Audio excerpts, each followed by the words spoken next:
Hey everybody, this is Phil from Hope Frontier, and today we're talking about God is compassion. Throughout the whole Bible, God has shown that He is a God of compassion. That is one of His main characteristics. And yes, the Old Testament God is the same as the New Testament God.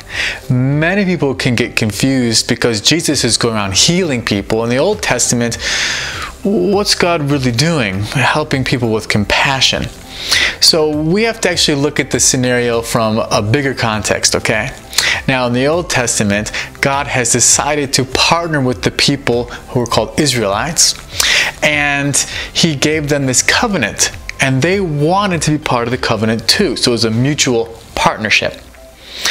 And it was them saying, we want you as our God, and God saying, you are going to show everyone around you, all the nations around you, who I am in my very character.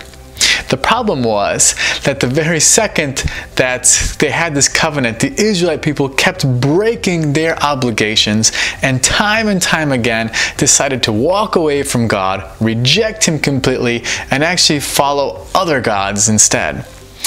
But thankfully for you and for me, our God never breaks His promises, and He's overflowing with compassion. We can see this through the beginning of the Bible with Genesis, where God actually decides, okay, I'm going to keep humanity. I'm not going to wipe them out. I'm just going to allow them to live outside the garden. We can see this through Exodus, where God actually takes His people who were enslaved and brings them out of Egypt and frees them from that.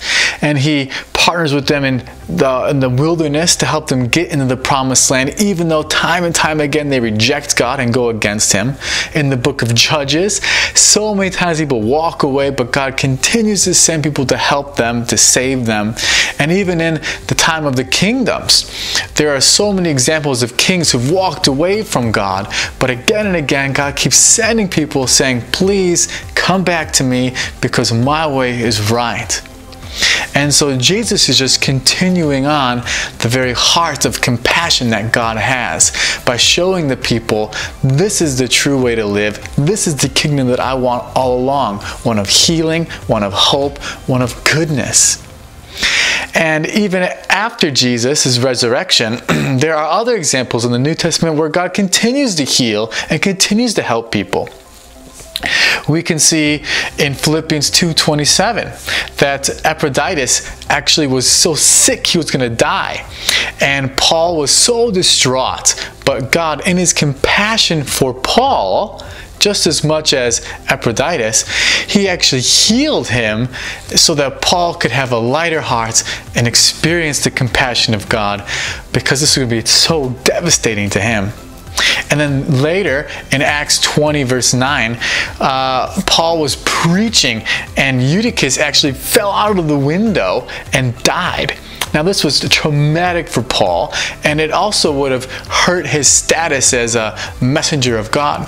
So God actually empowered Paul to help raise him from the dead, thus God showing more of His compassion for Paul.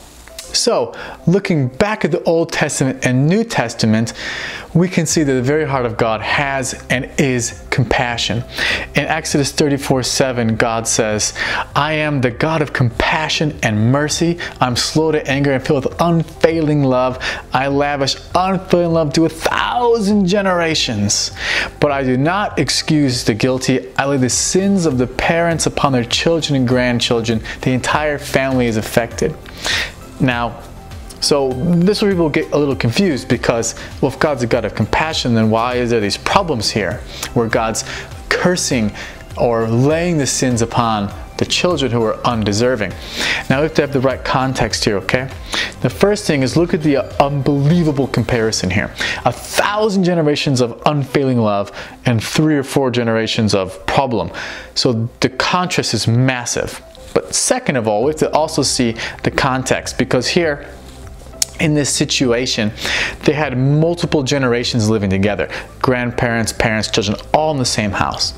And so if the grandparents are choosing, I don't want God, I don't want to receive his compassion, I want to be angry, I want to yell, I want to scream, I want to do all those nasty things, right? Of course it's going to affect the parents and the grandchildren.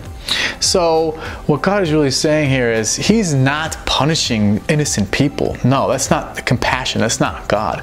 But God is allowing that person to live their life, but warning them, hey, if you do these things, it's going to affect your children and it's going to affect your grandchildren. So please be careful about how you're living and come follow me so you can experience compassion. You can see from the Old Testament all the way through the New Testament that God is compassion.